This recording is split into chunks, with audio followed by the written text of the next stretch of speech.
I'm Jenni Carlson here with Ryan Aber. We're in Houston, where in a couple days' time, Oklahoma will play Villanova in the Final Four. Ryan, this was the first of 2 press conference days for the Sooners, and they got a chance to check out NRG Stadium for the first time, get inside there, an arena that's going to hold over 76,000 for the semifinals here on Saturday night.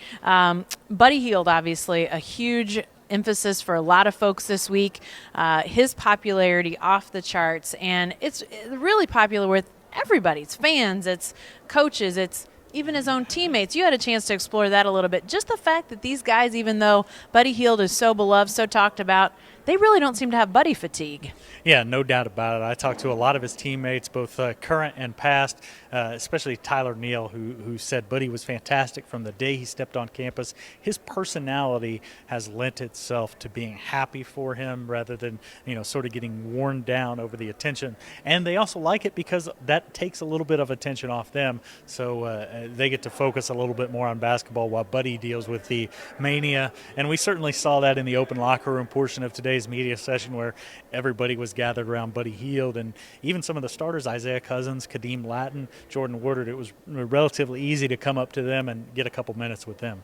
Yeah, definitely so. Christian James lockering right by Buddy Hield. I don't think he sat down during the open locker room session. He couldn't get to his seat. There were so many people around Buddy Hield. But, we're talking about fans, just the way that they love Buddy. I think it's in part the way that he plays, his story, the fact that he's gotten so good from his work ethic, but then just that personality that he really has shown people a way to win with a smile on his face, a happiness, a joy. I think people really connect with that. And as our cohort Barry Trammell writes, it's really ignited a basketball passion in Oklahoma that we hadn't seen for a while. Yeah, no doubt about it. I talked to Tyler Neal, who grew up in Oklahoma rooting for the Sooners. He compared it to Hollis Price and that attitude and exuberance that Hollis had, and certainly Wayman Tisdale, another guy that you can compare that to. But it's every layer of the story, from his attitude, his personality, what he does on the court. Obviously, a fantastic player. It just at every step, there's a reason to love Buddy Hield as a person and as a player. All right, lastly, a little bit of news coming out of today. The first, on a sad note, Khadeem Lattin, Wednesday night, his grandmother, who had a lung cancer diagnosis recently, she passed away, and it was a short battle with lung cancer. But Khadeem Lattin, here in his hometown, he expects to play, but obviously that'll be with a lot on his mind. And then also, on the positive side of news, a couple of assistant coaches for the Sooners have gotten jobs elsewhere. Talk about that. Is that going to be a distraction at all? Well, yeah, I don't think it's going to be that big of a distraction. I think these players and the staff expected something like this to happen. Lou Hill expected to be named the coach at, I keep wanting to say UT Pan American. It's actually Texas Rio Grande Valley now, which is at the school where Lon Kruger got his first head coaching job. Steve Henson expected to be named the head coach at UT San Antonio on Friday. This is something that they expected to happen eventually. I thought maybe it even would happen last year, but I talked to some of the players about it. They're fired up for those guys to get their first head coaching job. Now on to Khadeem Lattin. It's really tough for him. He wanted his grandmother to be here, thought she would be here. She's one of the 6 tickets that he left behind among his allotment, and just a tough loss for him. But he was able to at least get down here to Houston after her diagnosis and spend some time with her before this trip. All right, let's hear what Lon Kruger had to say during his podium time here at the NRG Stadium. Thank you. Delighted to be here. Obviously, when you start the year, all teams in the country have as a goal to get to the Final Four, and seldom does that happen. So very happy for the players. This group has been special in terms of investment and doing things together and for each other. So couldn't be more pleased for them. It's a fun group every day, and happy that they've got the opportunity to experience these next few days. We're going to open things up for questions. We'll start on the right side with question number 1. Cami Mattioli, Sporting News. Hey, Lon, I noticed in the locker room you guys had these Pac-Man type arcade games, and a couple of the guys said you had quite some battles going on this morning. Were you participating in any of those? I wasn't. I was aware of the games, aware of the battles, but I was only a spectator. It's great what the NCAA has done for the young guys, from the locker room to the accommodations at the hotel, to make it such a player-friendly experience. I think they've really done a terrific job, and I know the players appreciate that. In the back on the left side, just to the right of the aisle, Coach. Barry Trammell with the Oklahoman. Lon, we make a lot about your demeanor and your nice guy image and all those things, but I assume you're a fairly competitive guy to be Big 8 Player of the Year twice as a player and then coach at this level. Can you tell us how your competitive nature comes out and how maybe it's different than what we see from other guys? I don't know about the different part. I think all of us, want our players to do as well as they possibly can, and I think that's the standard. Treat each possession like it's really important, like it's the one that's going to determine the outcome of a game. That's our goal going into practice. How we get to that point, I guess everyone's got their own way, but we're just hopefully consistent in our expectations, in our demands, fair in our expectations, in our demands. We communicate that a lot, kind of quietly and privately, but certainly that's our goal, is to help each play as well as they possibly can. We have 2 questions toward the center of the room. We'll start with Pat. Pat Forty from Yahoo Sports. Lon, I was wondering if you could recall when you were trying to decide leaving UNLV to come to Oklahoma, the cell job Joe Castiglione had to do with you, but maybe even more importantly with your wife. Well, Barb's, both of us love living in Las Vegas. Great people. Really enjoyed 7 years there, and thought that would be our last stop. Really did. And then when Joe came on board, we talked about it a lot, as we've done with each move, and just getting back to the Midwest, getting in the Big 12 conference, the power of the OU brand, all those things. Joe is a leader. President Bourne is a leader. We were aware of that leadership. Just determined that we'd take one more run at it, and again, miss folks in Las Vegas, but certainly really appreciate and love the people in Norman. We're going to stay right in that same area with Matt. Matt Norlander, CBS Sports. Lon, you're in a rare position that you are a 2-time Player of the Year in your league, and you are coaching a 2-time Player of the Year. Have you spent any time reflecting on that? And of course, I'm going to ask you to throw aside your humility and give us a scouting breakdown of who you were and what your game was that resembles what Buddy is now.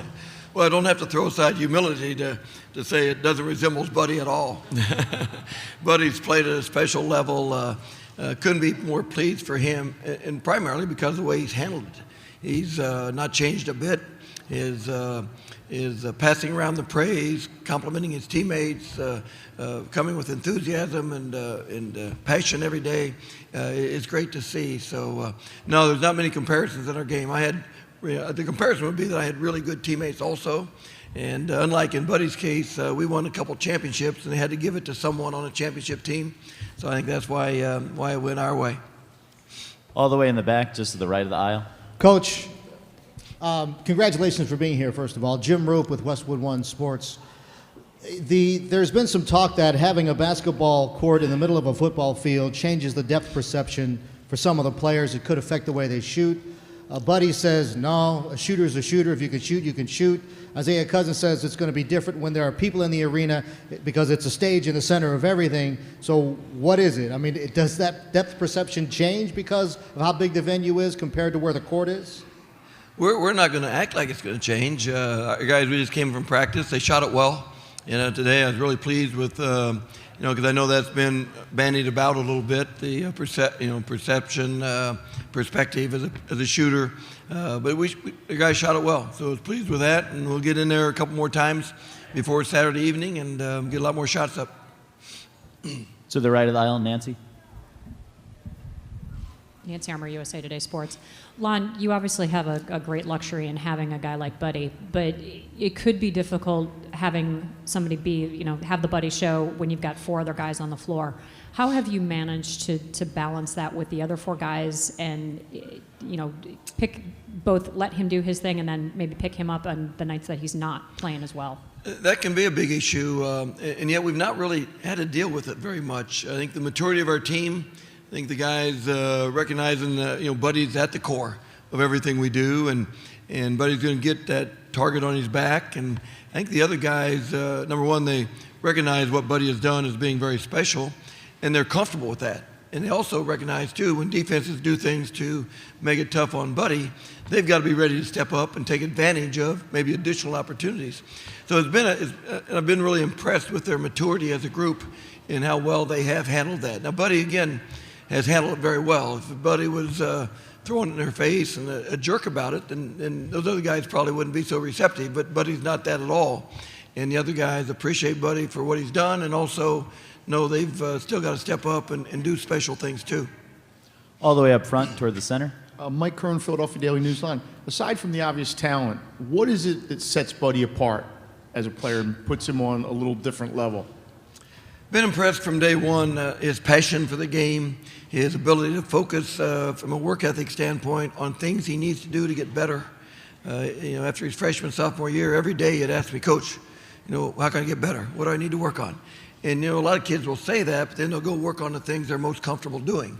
And in Buddy's case, if you say, hey, Buddy, the left hand needs to be improved or need to take it to the bucket stronger, those are the things that he would work on. And he was very focused on what he has to do to complete himself as a player. And in his game from his freshman, sophomore, junior, now to his senior year, I think really has exemplified that. He's better in all those areas. He's improved across the board. And, I've said many times, Player of the Year last year after his junior year, and if they had a most improved player in the league, he maybe would have won that this year. And that's a pretty tough starting point to be most improved from.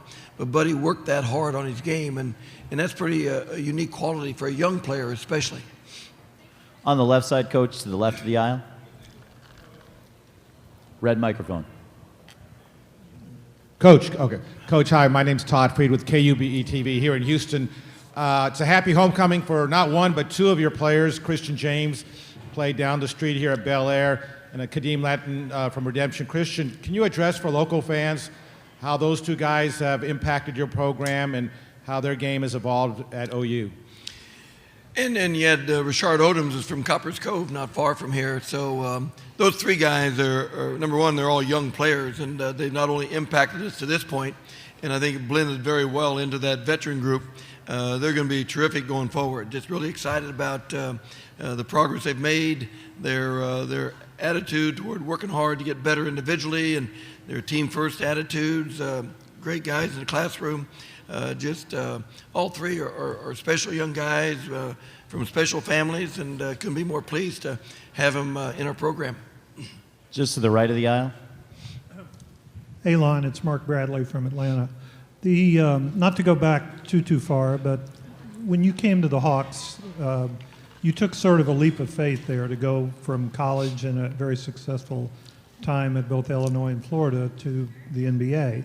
And then you wind up getting fired the day after Christmas. And did you ever think this was a kind of career move that maybe a career couldn't survive? Or did you always think that something like this, being back here, would be possible? I never thought about from a standpoint of getting back here. I loved the time with the Hawks. The losing was the only tough part of it, but the people were great. Wouldn't change anything other than trying to. I thought we'd go there and just change the culture and help them win, and we didn't do that, and certainly that was our responsibility. But learned a lot from it. Getting fired was kind of humbling in a healthy way, and kind of had us refocus and. Maybe appreciate things a little bit more. But no, I'd never wondered or thought about it. Really winning or losing throughout our time, I don't think I'm identified by that. I've got, great wife and beautiful kids and grandkids. And so winning or losing, I've never worried too much about that. I've been blessed in every way, and that was a real healthy experience for us in Atlanta. To the left of the aisle, toward the back left, Coach. Hi, Lon. Greg Eklund for KCUR, Kansas City. When you were at OU in the beginning, you were coming off a couple of years for your predecessor, had a couple of, it was rough there at OU for a couple of years before you got there. And your name has been associated in large part from your career on restoration projects. Are you conscious of that? And what are your thoughts about being associated throughout your coaching career as, in your expression, changing the culture? Oh, I'm aware of it. I don't dwell on it. We do what we do. We surround ourselves with really good coaches on our staff, people that are very loyal, very self-starters, very genuine in their interest in helping young people. And then we identify young guys who are going to fit well into the program and want to work hard every day and be good teammates and graduate and be fun to be around every day. And then get after it. It's not any rocket science. It's always about relationships. It's always about people. It's always about others. And we enjoy what we're doing. And again, just very, very pleased for this group that's here because they have worked very hard. They've cared about each other. They've made sacrifices and also stepped up and taken care of responsibilities. So every day's fun. Every day's a new starting point. And we just encourage our guys to get up every day trying to work hard to be great and be respectful and do things that represent well. In the second row. Hi, Lon. Brian Smith, Houston Chronicle. I'm not sure if you know because it happened late last night, but Khadeem Lattin's grandmother died last night. And I'm wondering, how do you balance it as a coach? I mean, it's a perfect story for him with the history and the family. He's waited all year to come back here and maybe have a shot, and then someone who was waiting to see him passes a couple days before. How do you balance it as a coach trying to win a national title with the fact that these are young men still living their lives? Absolutely, and Khadeem, his grandmother had been ill, and he'd a few weeks ago had come, taken an extra weekend to come see her and spend some time. So he's had that opportunity, and it still doesn't make it easier because it's tough. But Khadeem seems to be okay with it. It doesn't lessen the sadness that he feels. But AK, our other young guy that lost his brother a couple weeks ago, it kind of is a reminder to all of our guys that it's all fragile, and what we're doing is a gift and a blessing, and appreciate it. But still, those relationships are far more important. We're going to go right to the center of the room. Joey Helmer, OUinsider.com. Coach, you talked about how much Buddy's even morphed in the last year or so, but did you know how special this group of seniors was going to be when you were recruiting them? I think it's a special job that our assistant coaches did back then to identify people that were going to be able to mesh together like this. We knew we had good character guys in the recruiting process. We knew they were from programs where expectations were high, the work ethic was good, but no, I don't know that anyone could projected this, 105 or whatever consecutive starts from a health standpoint. They're bonding together, all from Isaiah from Mount Vernon, Bahamas from Freeport, Ryan from Bridgeport. Those backgrounds are all starkly different, and for them to mesh together like they did would have been hard to project. But they've done a remarkable job and appreciate each other very much. Front left to Mike. Lon, Mike DeCourcy from Sporting News. When Buddy decided to return for his senior season, did you guys work on a specific plan to improve the skill level in the way that it's improved since you guys lost the Michigan State game a year ago? Not anything differently than we do at the end of every year. After each year, you sit down with guys and you talk about what they've done, where they're at, where they want to go, how to get there. You develop a plan together. With Buddy, it's kind of the same as previous years. But Buddy's focus is so pointed. His passion is so great. He took it and he ran with it, and he and Isaiah have just got they're addicted to being in the gym. They just work to beat the other there every day. And I've told others that we have practice at 2:00 every day. Each of those guys, probably more days than not, have already put in 2 workouts. It's just remarkable what they do, and they deserve this. They worked hard. Both were low 20s percentage-wise from 3 their freshman year, and they spent time and in the gym and just have done a remarkable job. So no, we just talked about things in general that they needed to do to improve, and Buddy he takes it and runs with it. On the left side of the aisle. John Hoover, the franchise. Lon, looking back, you've had a few days to digest Villanova now. Looking back in December when you played them and Sunday when they beat Kansas, what stands out to you? What jumps out to you about them differently? And is there anything you can retain from that game in Hawaii? There's not much relationship to the game in Hawaii. They didn't make shots. We did. That's kind of it. I was watching film, and I was hoping to see a bigger difference in that, but it really wasn't anything more than that. They just didn't shoot the ball very well. I love Jay's team. I love their competitiveness. His teams always play really hard. very focused, very disciplined, very good execution. They've got the big guy on the inside. They've got 4 guys around him that all are really good players. They complement each other very well. They appear to be very selfless. They don't care who gets shots, who scores. They do it as a group. They appear to be really committed and bought in. I think along with Kansas, maybe Oregon, the last 6 weeks of the season, probably playing better than anyone else in the country. Maybe North Carolina in that group as well. But yeah, just love his team, and I think he's got them playing the way coaches want, all want their teams to play, and they're very good. Up front to the right of the aisle. Dean Blevins, News 9, Oklahoma City. Lon, Jay Wright complimented your defense, saying that maybe that's the reason you're here, even more so than the offense. Can you talk about your defense and what Spangler brings as a 4 who can get out on the perimeter? Yeah, Ryan's a special guy from a defensive standpoint. He's got great anticipation, great awareness, good feel. He can move out and, he's not going to, steal the ball from perimeter guys, but he can keep them in front of him. He can take good angles. He knows he's got a good feel for it. Defensively in Anaheim last week, we had a couple stretches in the first half of both the Texas A&M game and the Oregon game where we were pretty good in terms of being able to create a margin. We were able to get stops for about 6-8 minutes and then score on the other end. And it's hard to get a margin if you're just trading buckets. So we got stops and scored. And I thought defensively, that's where all that started. So like where we're at defensively right now, we're better than we've been all year. And yet, Villanova poses a different challenge altogether. All the way in the back to the left of the aisle. Hi, Lon. Will Pelagic, Yahoo Sports Radio. It seems like over the last couple of years there's been one coach or coaches who have kind of gone through this for the first time. You and your colleagues have all been here before. How does that make the challenge more unique? And just how's this event changed since the last time you were here?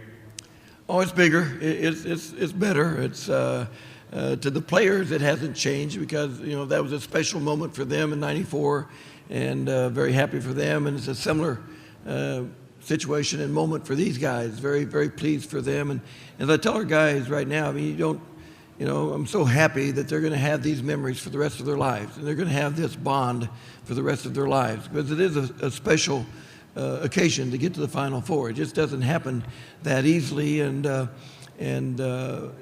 again, pleased that our players are going to experience that. We have time for 1 or 2 more questions for Coach Kruger, if there are any. If you have a question for Coach Kruger, please raise your hand. We have one to the left of the aisle, toward the back. Hi, Lon. Greg Eklund again. How have you managed to keep your bench involved since your starters so heavily played minutes this year? We weren't getting a lot of production off our bench early in conference play, and that was partly my fault, maybe in not getting them in there more frequently. Lately, in the last month, we've had our best production. Christian James has really come on, done a nice job. Denzel Walker has been, off and on a little bit in terms of production all year long. Jamoni McNeese with backing up Khadeem in there. Dante Buford, kind of the same thing behind Ryan Spangler. They've been much more productive of late, and they've got more confidence, I believe. And again, early it was difficult because other guys, we're on the floor a lot of minutes. They're such that they don't fatigue very quickly. Buddy and Isaiah are both, able to go a lot of minutes without tiring a lot. But so it's probably my fault not to get them in there earlier, and now very much very beneficial that they've been able to play more productively here of late. And the final questions to the right of the aisle toward the back. Yeah, Barry Trammell with the Oklahoman. Lon, we've talked about how the buzz around Oklahoma basketball wasn't very high when you got here 5 years ago, and how you've built it up. How much has just Buddy and his personality helped you in that regard in sort of re-energizing the fan base? Tremendously. I think this senior group, again with Buddy, personality certainly front and center, this senior group has been the reason for that, for the buzz, for the growth. Every year the crowds to where now they're sold out, every game throughout conference play. And that's because they could identify with this group of seniors, they could relate to them. They obviously they play in a way that they're very, very unselfish, a lot of enthusiasm, make plays for each other. They enjoy each other's success. And I think the fans can feel that, and I think they've appreciated that, and they've become attached to this senior group especially. So they've been the reason for that buzz and for what's happened.